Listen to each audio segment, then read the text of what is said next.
Audio videos का धंधा फिर उरूज पर नजर आ रहा है और जजेस के हवाले से ऑडियोज लीक की जा रही हैं। अब दिलचस्प बात यह है कि हाल ये हो गया है कि अब ये कोई जजेस की आपस में कोई गुफ्तगू नहीं है, एक मुल्जिम है और उसको बिठाकर उसकी वीडियो बनाई जा रही है और उससे सवाल पूछे जा रहे हैं और वो जवाब दे रहा है और उसमें जजेस के नाम आ रहे हैं कि मैं फलां को जानता हूँ, फलां से मेरा ताल्लुक है, और उसको बुनियाद बनाकर फिर हम देखते हैं कि जी पार्लियामेंट में भी तकारीर शुरू हो जाती हैं। अब चीफ जस्टिस ऑफ पाकिस्तान के बड़े अहम रिमार्क सामने आए हैं। गुलाम महमूद डोगर केस है, तुम्हारा केस CCPO लाहौर का, उसमें उन्होंने कहा है कि जी ये ऑडियोज़ के इससे कोई इदारा दबाव में नहीं आ सकता और सब्र और दरगुजर से काम लेंगे, आइन के तहफ़्फ़ुज़ का हमने हलफ लिया हुआ है और आइनी इदारे उसका तहफ़्फ़ुज़ करते रहेंगे और उसके मुताबिक चलते रहेंगे। एक और बात जो चीफ जस्टिस साहब ने कही वो ये कि जी साफ शफाफ इलेक्शन कमीशन की जिम्मेदारी है, बदनीयती हुई तो जायज़ा लेंगे। अब लगता है कि ये वो जुमले हैं जिनकी वजह से बड़ी परेशानी हो चुकी है। तो मुजम्मिल, आपको क्या लगता है, आज जिस तरह हम देख रहे थे राना सनाउल्लाह की तकरीर और फिर ऑडियोज़ की बात और ये सारा कुछ कहना, जबकि फ़ैसला पहले आ चुका है, सुप्रीम कोर्ट का फैसला पहले आ गया, उसमें हमने वो 7/5 की भी वो देख ली, फिर देख लिया कि जनाब तारीख भी अनाउंस हो जाती है, फिर गवर्नर साहब भी आएँ बाएँ शाएँ वो सारा कुछ करते हैं, इलेक्शन कमीशन का इजलास भी देख लिया, सब ने कह दिया नहीं नहीं हम तो नहीं आ सकते, हमारे पास पैसा नहीं है, हमारे पास सिक्योरिटी नहीं है, सब बहाने देख लिए, मगर उसके बावजूद लगता है कि प्रेशर है, बात इनसे बन नहीं रही। देखिए वो बन सकती नहीं है ना, उसके लिए जवाज जो है वो तलाश करना पड़ेगा और जवाज कोई है नहीं। या तो आप खुलकर सामने आकर ये कह दें कि हमने इलेक्शन ना करवाने की रवायत डालनी है, कॉन्स्टिट्यूशन को रोल बैक करना है, पार्लियामेंट को ताले लगा देने हैं और जो आईनी प्रोसेस है उसको डीरेल कर देना है, तो फिर शायद समझ आ जाए।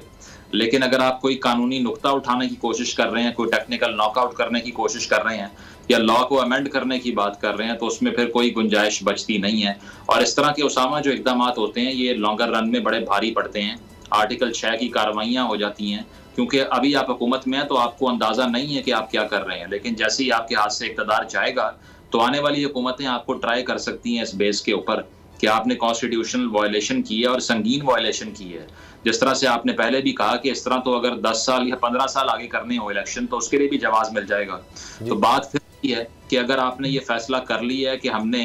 एक कंटिन्यूअस डेमोक्रेटिक प्रोसेस को रोकना है, और वो इसलिए रोकना है कि क्योंकि आपको नजर आ रहा है कि हमारा मैंडेट जो है वो खतरे में है, नवाज शरीफ साहब मंजर आम से गायब हैं, इसके अलावा जो पीपल्स पार्टी है उसका पंजाब में उतना होल्ड दिखाई नहीं देता, इसके अलावा नून लीग की गैर मकबूलियत इतनी बढ़ गई है शहबाज शरीफ साहब ने जब से वजारत उज़्मा संभाली है। तो अगर इन मसाइल को देखते हुए आपने इलेक्शन को रोकना है तो जो भी पार्टी कल को इक़्तिदार में होगी वो पहले अच्छा। और इसमें दिलचस्प बात मुजम्मिल ये भी है कि राना सनाउल्लाह की जो बात है उनका एक जुमला कि जी पंजाब सबसे बड़ा सूबा है और यहाँ पर आबादी सबसे ज़्यादा है, यहाँ पर अगर इलेक्शन हो गए तो फिर तो पूरे मुल्क पर असरअंदाज होंगे। यानी खैबर पख्तूनख्वा की उनको फिक्र नहीं है, वहाँ गवर्नर अपना है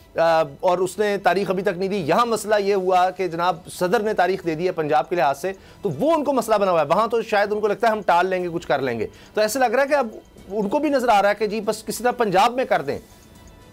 देखिए उसामा, मुझे समझ नहीं आती कि इसमें क्या मुमानियत है अगर सूबाई इलेक्शन पहले भी हो जाए और सेंटर का बाद में हो जाए। हिंदुस्तान हमारे हमसाया मुल्क है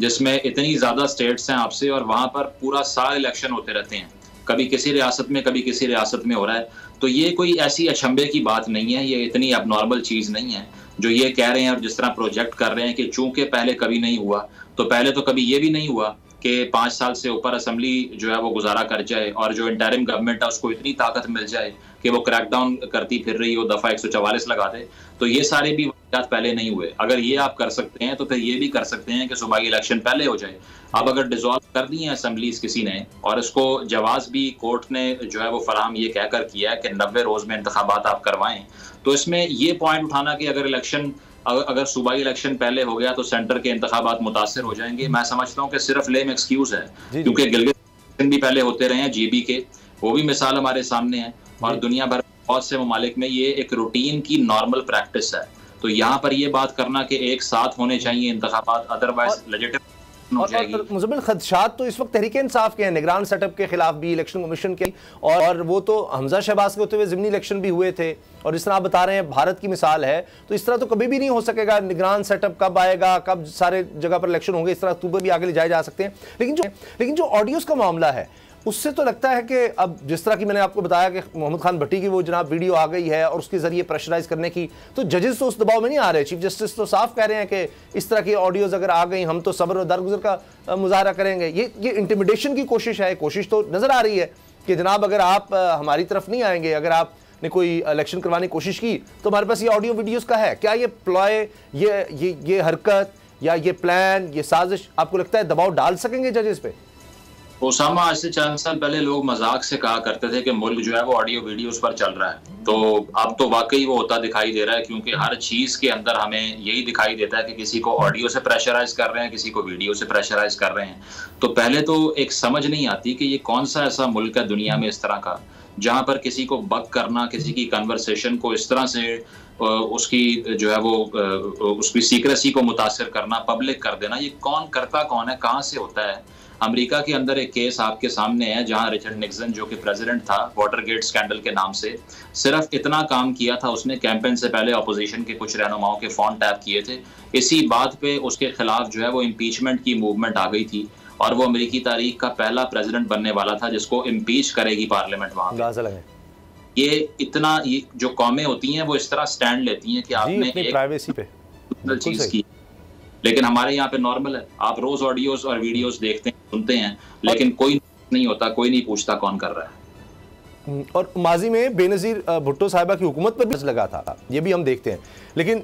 ये भी हुआ है कि माजी में अगर कोई किसी की ऑडियो आई है और उस जज ने इस्तीफा दे दिया तो जो लोग उससे फैसला ले रहे थे वो बाद में हुकूमत में भी शामिल हो जाते हैं, हुकूमतें बना लेते हैं। तो ये भी एक अजीब हमारे मुल्क को इस्तेमाल करने की कोशिश होती रही।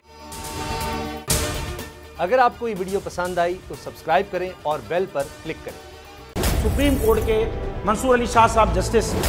एक ऑर्डर पास किया उनकी बेंच ने, और उस ऑर्डर के अंदर उन्होंने बड़ा क्लियर बता दिया कि जी बरियत की जो दरखास्तें हैं वो कब कब लगेंगी। उसमें से एक वजह उन्होंने बताई कि जी जब कोई क्राइम ही ना हुआ हो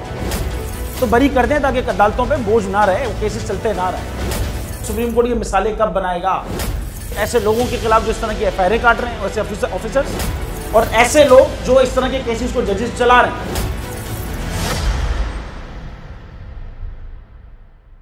रहमत का महीना आ गया है,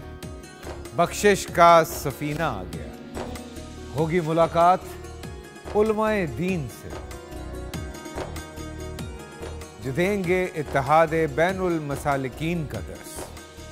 जिक्र होगा अंबियाए कराम,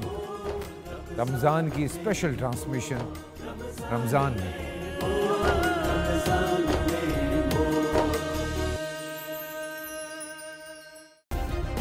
सब्सक्राइब करें और बेल दबाएं ताकि कोई खबर रह न जाए।